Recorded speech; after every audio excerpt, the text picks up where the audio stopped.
E daí a gente começou a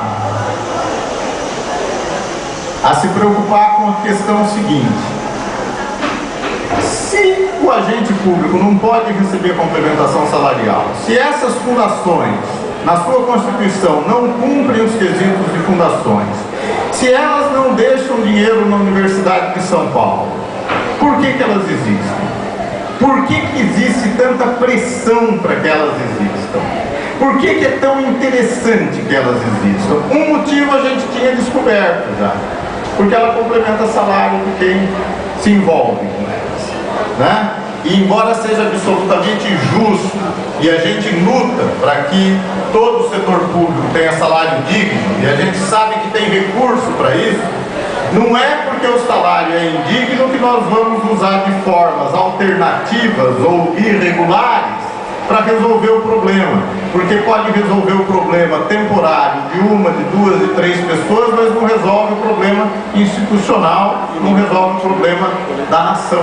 Nenhuma nação se desenvolve sem instituição pública, particularmente universitária, forte, que gere conhecimento para a sociedade como um todo, e não para um ou para outro setor da sociedade que vai lá e compra o trabalho da universidade como se ela fosse uma empresa qualquer.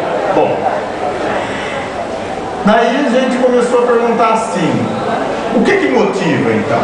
E a gente descobriu que o que motiva é o seguinte: existe no nosso ordenamento jurídico, como em outros países do mundo, uma série de benefícios para a instituição sem fim lucrativo e vinculada a ensino e pesquisa. Esses incentivos se traduzem fundamentalmente em dispensar de licitação, em alguns casos, instituições sem fins lucrativos e de ensino e pesquisa, e, por outro lado, impedir que sejam cobrados impostos e taxas de convênios e contratos feitos com essas entidades. E daí a gente descobriu que vários contratos feitos pelas fundações se beneficiavam dessa dispensa de licitação e das dispensas de impostos e, portanto, concorriam deslealmente com entidades que podiam fazer a mesma coisa no setor privado de fato. A segunda coisa que a gente descobriu é o seguinte: essas fundações não são nem instituições sem fins lucrativos, nem instituições educacionais. Elas são fundação de apoio a uma instituição educacional, ou elas dizem que são uma fundação de apoio, mas elas não são instituição educacional e, portanto, elas não poderiam se beneficiar da dispensa de licitação e da dispensa de impostos. No entanto, um estudo feito pelo Tribunal de Contas da União mostrou que, num determinado período, 40% dos grandes contratos com o governo federal foram feitos sem licitação por terem sido intermediados por fundações privadas de apoio. A outra coisa que a gente descobriu é o seguinte: será que elas são mesmo sem fins lucrativos? A gente já tinha descoberto que elas tinham um interesse privado de complementar salário das pessoas diretamente envolvidas com elas. E a questão do lucro?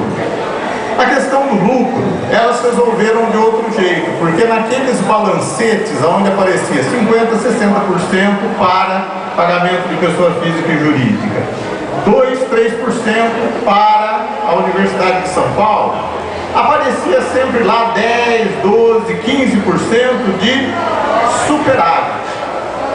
Superávit. É terminante proibido que fundação tenha lucro. Será que ela pode ter superávit? Excedente? Quem trabalha com contabilidade sabe que excedente ou superávit é sinônimo de lucro.